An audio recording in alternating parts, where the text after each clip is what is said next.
Tres contra uno. Esta noche, al centro del debate, se encuentra la abogada Olga Sánchez Cordero, quien tiene la distinción de ser la primera mujer notaria pública de México y doctora honoris causa por las Universidades Autónoma de Morelos y de Nuevo León. Desde el sexenio cedillista, ejerce el cargo de ministra de la Suprema Corte de Justicia, donde se ha enfrentado al reto de dar la última palabra en temas como el aborto, la homosexualidad y la defensa de los menores. En los últimos años, su nombre figuró en las noticias porque se pronunció a favor de otorgar la libertad a Florence Cassé.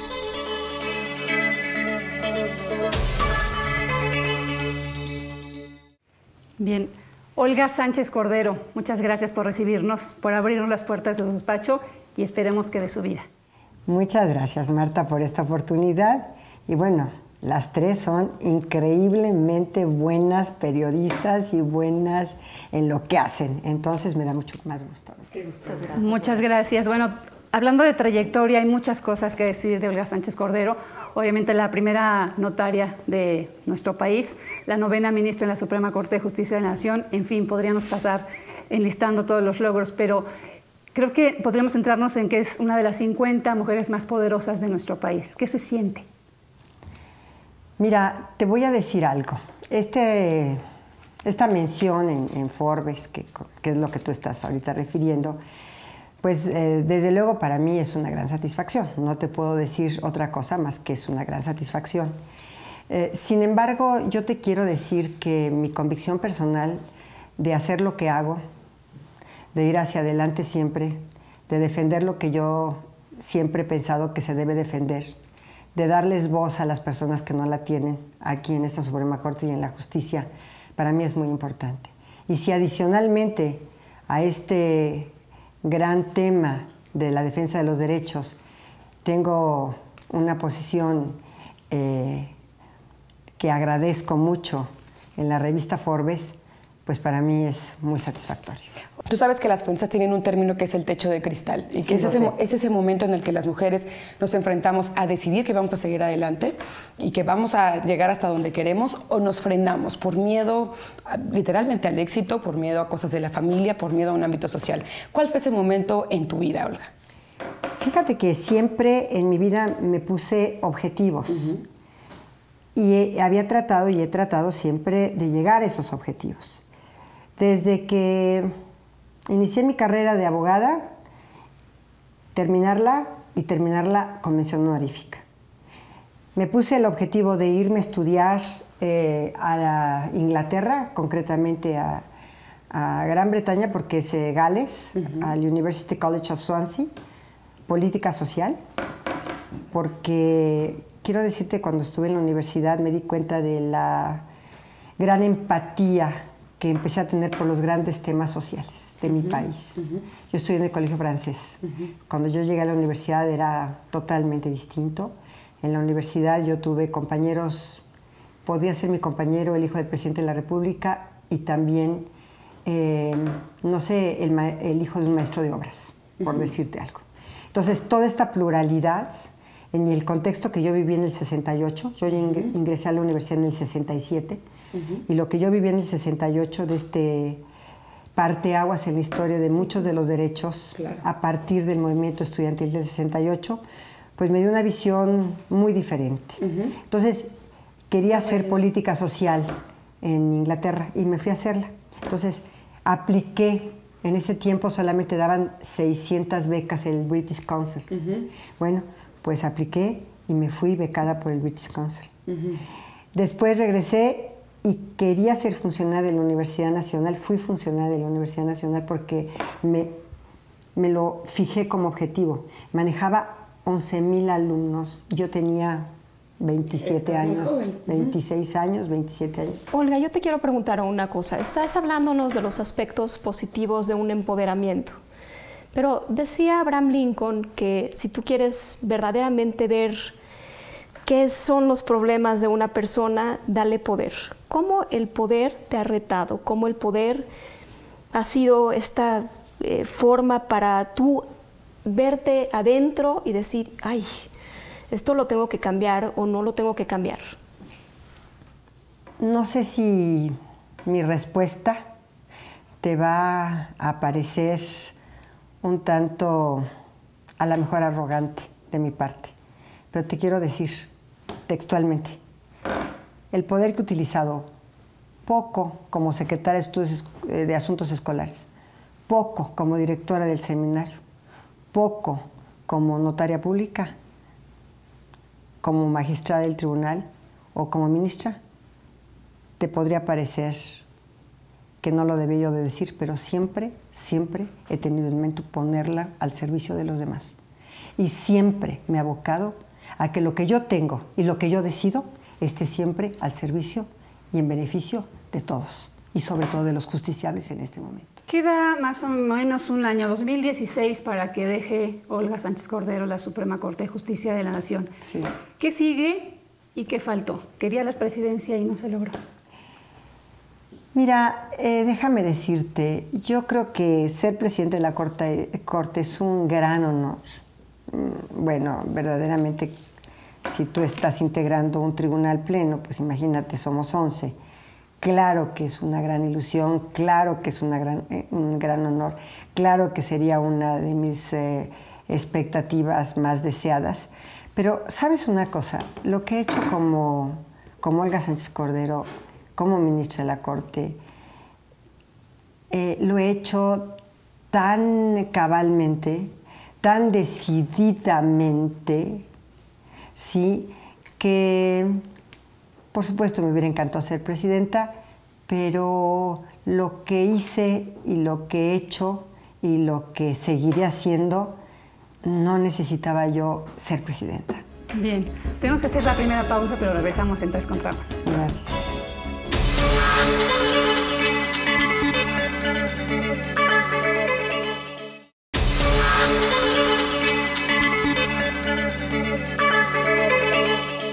Regresamos a 3 contra 1 y estamos con la ministra Olga Sánchez Cordero. Antes del corte estábamos preguntando, tú habías hecho el comentario que el juez no tiene que interpretar la norma a rajatabla.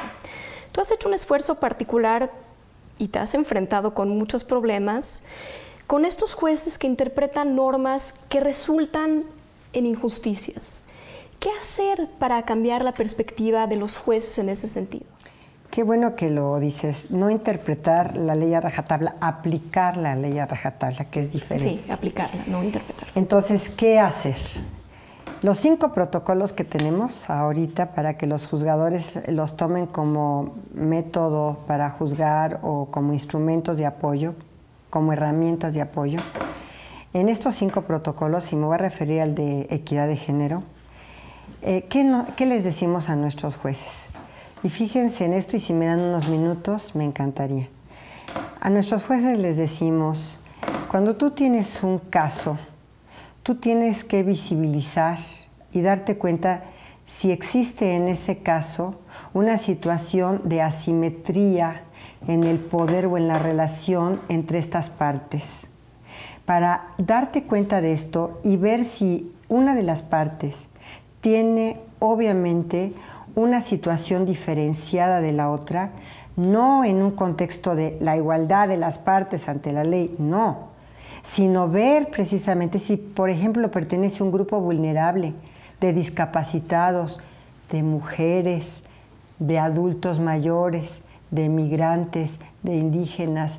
Y esta relación de poder, tú tienes la obligación de visibilizarla en la sentencia. Y una vez de que la hagas patente en tu sentencia, y tendrás que argumentar en consecuencia de esa asimetría que tú estás detectando. Y al detectar esa asimetría, en ese momento del resultado de tu sentencia, la resolución va a ser totalmente distinta a si no te pones a ver y visibilizas o visualizas y después lo haces visible en la sentencia, esta relación asimétrica y diferenciada entre las partes. Y te puedo poner 1000 ejemplos, 1000 ejemplos. Esto es a lo que tenemos que sensibilizar a los juzgadores, porque muchos de ellos hablan de una neutralidad de la norma. Pues sí, la neutralidad de la norma es una, pero no necesariamente esa neutralidad de la norma, al aplicarla, como una norma general, abstracta y obligatoria, realmente va a producir el efecto deseado por la norma, sino a lo mejor va a producir un efecto altamente discriminatorio. Claro. Y eso implica un cambio de paradigma cultural, implica sensibilizar al juez. Claro, que tal vez porque no es lo una ve. asignatura pendiente. Ah, no, lo planteaste en los 70 en tu tesis, lo has madurado a lo largo del tiempo, pero los jueces siguen sin Los tener esta jueces, sensibilidad. muchos de los jueces, Muchos de ellos. para ellos es mucho más fácil aplicar la norma a rajatabla, como les decía yo, literal, que hacerse cargo de una diferencia en el contexto de un caso concreto. ¿Por qué? Porque no van a tener problema si aplican literalmente la norma. Van a tener problema para argumentar en consecuencia una situación en donde ellos como juzgadores tendrán que reparar, fíjate, la situación de vulnerabilidad de una de las partes y tendrán que repararla precisamente para tener un resultado de una sentencia justa, no legal. Y llegar a una sentencia justa es muy difícil, mucho más difícil que llegar a una sentencia legal. Claro. Dentro de esto que estamos hablando, esta reforma penal que está ya con un plazo específico, que es el sistema de justicia penal, las salas orales, etcétera, ¿qué podría aquí modificarse en este contexto que estamos hablando justamente de esa sensibilización, cuando ya tendrás a los actores involucrados enfrente? Mira, yo creo que va a ser un proceso bien interesante para México enfrentarse a estos juicios orales, a este sistema de justicia penal acusatoria. Va a ser todo un reto. En primer lugar, porque bueno, van a tener que acostumbrarse tanto los abogados como los ministerios públicos, los fiscales, como los defensores públicos o los defensores en su caso, los jueces mismos y todos los actores de un juicio oral, van a tener que enfrentarse a una argumentación oral. No estamos acostumbrados. Y en la argumentación oral no la estamos acostumbrados a hacer porque toda nuestra argumentación siempre ha sido escrita. Por escrito.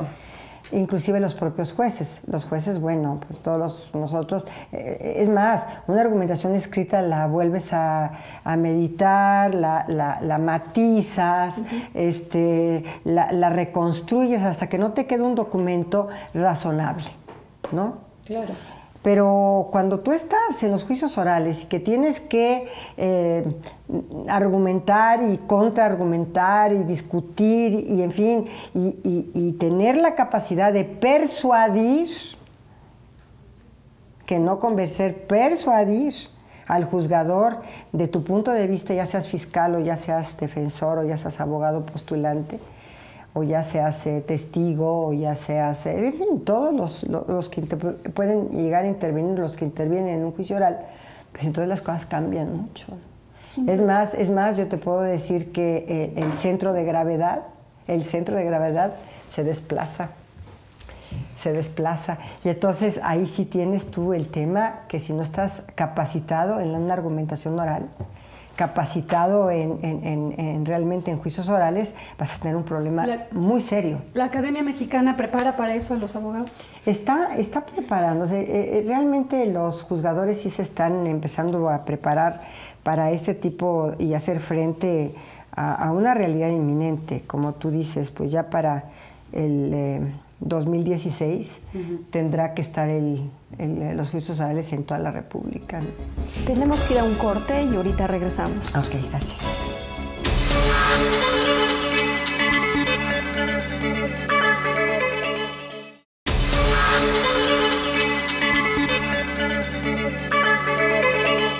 Estábamos hablando, Olga, del nuevo sistema de justicia penal acusatorio que está a punto de entrar en vigor y de los pendientes que todavía hay en materia de impartición de justicia. Mira, hay un tema que me gustaría tratar con ustedes y que además, qué bueno que está este espacio. En primer lugar, sí se están capacitando, yo quiero pensar y creo firmemente que los juzgadores en toda la República, tanto en tribunales superiores de justicia como el Poder Judicial Federal, se están capacitando. Pero ¿qué tal que nada más se capaciten los juzgadores y no se capaciten, por ejemplo, los fiscales? O los ministerios públicos. Que son los ministerios públicos, los fiscales. o los litigantes, o los defensores, o los policías, la policía investigadora, o que no se capaciten, o sea, cualquier cantidad de personas que vayan a intervenir en el juicio y solamente se capacite al juzgador. Pues no sirve de nada que se capacite al juzgador, porque los demás actores en el juicio oral pues no estarán capacitados. Y entonces imagínate a una policía investigadora que tenga que argumentar circunstancias de modo, tiempo y lugar, por decirte algo, en donde se llevó a cabo el delito, pues no va a poder prácticamente ni articular una frase.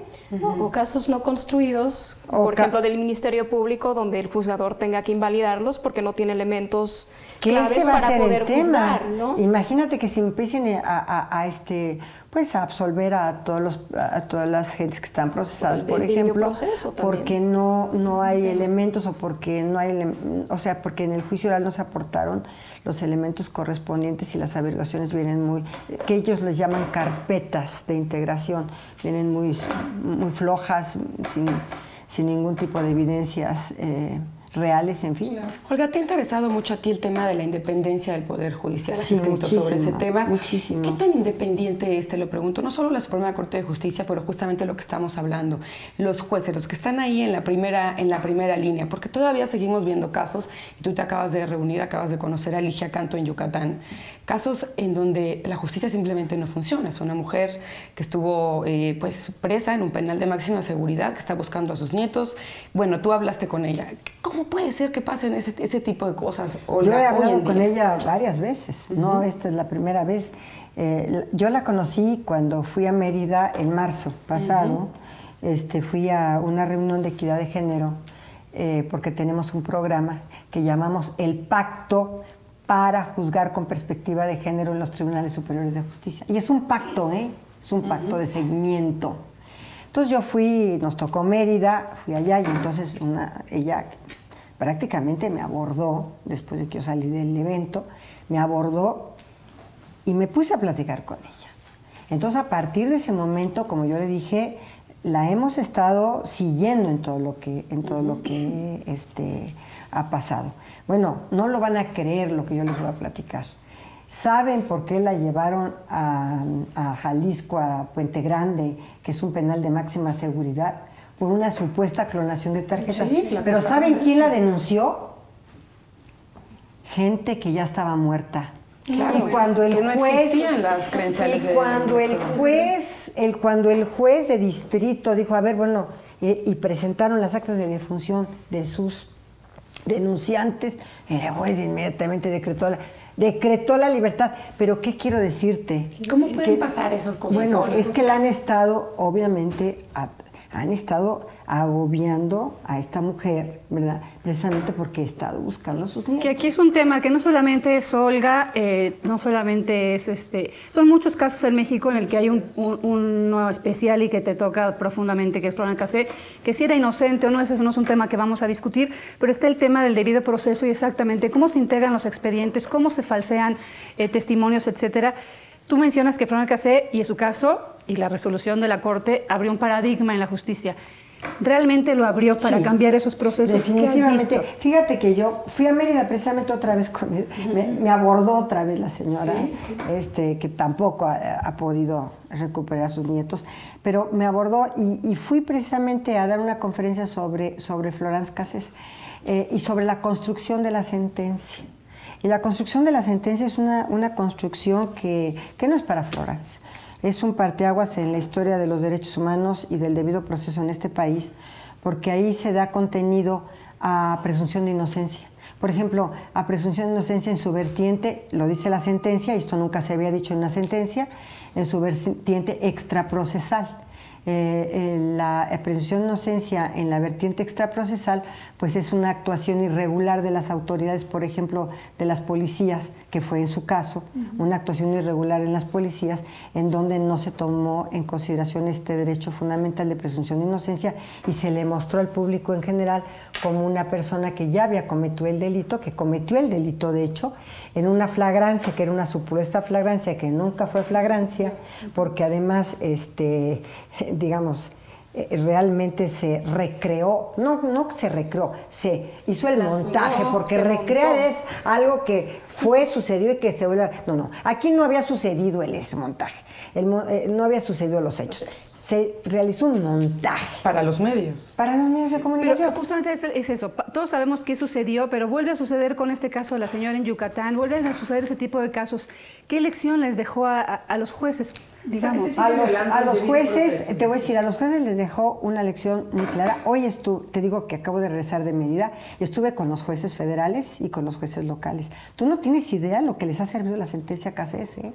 Por ejemplo, muchos de los jueces han decretado la libertad inmediata, precisamente porque o no se puso a disposición del Ministerio Público de forma inmediata a los detenidos, o inclusive se les torturó, o inclusive las actuaciones irregulares de la policía llevaron a cabo a fabricar precisamente un ilícito, y los jueces de distrito me lo comentaban el día de ayer en Mérida.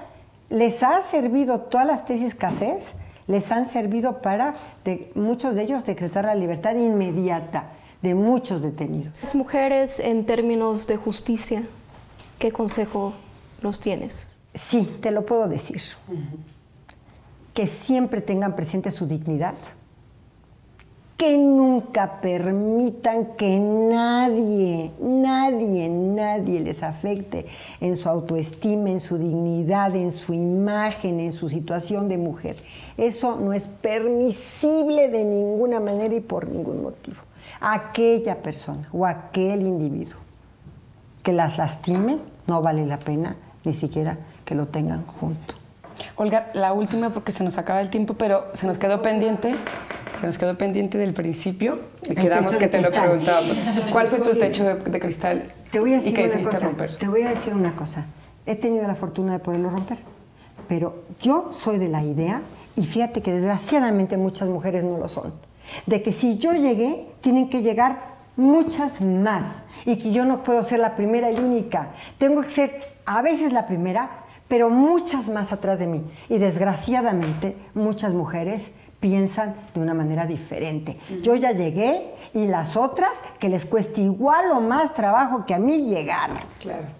Esto es una gran diferencia, de verdad, entre lo que yo pienso y lo que piensan otras mujeres. Para hacer un poco más empático ese consejo, un ejemplo de tu techo de cristal, alguna vez en tu vida, pero un ejemplo así que digas, ¿cuándo tal? Que tuviste miedo y dijiste, tengo este miedo, pero voy. Cuando presenté mi examen de oposición para notaria pública. Ese fue un gran reto, y fue un parteaguas, porque yo me tuve que enfrentar con varios de mis colegas. Puros hombres, supongo. Con puros hombres, y mis competidores. No eran contrincantes, eran competidores. Y teníamos que hacernos notar, sí, había esta notaría, esta patente, y había varios competidores para llegar precisamente a una patente, ¿sí? Y de hecho, cuando yo obtuve la patente como notaria, y lo cuento y me lo recordaba hoy Malca, cuando llegué yo al colegio de notarios, uno de ellos, que ya en paz descanse, porque ya falleció, me dijo, ¿qué vamos a poner aquí? ¿Un taller de costura? No. Y el otro, nos estás dificultando mucho estas reuniones, ministra, notaria, porque ya no podemos platicar. De hombres. De nuestras cosas. Y otro me dijo, oye, no hay ni siquiera baño para mujeres, aquí hay que construirlo. Claro. ¿Y la mujer tiene que tomar el rol de hombre para empoderarse? No.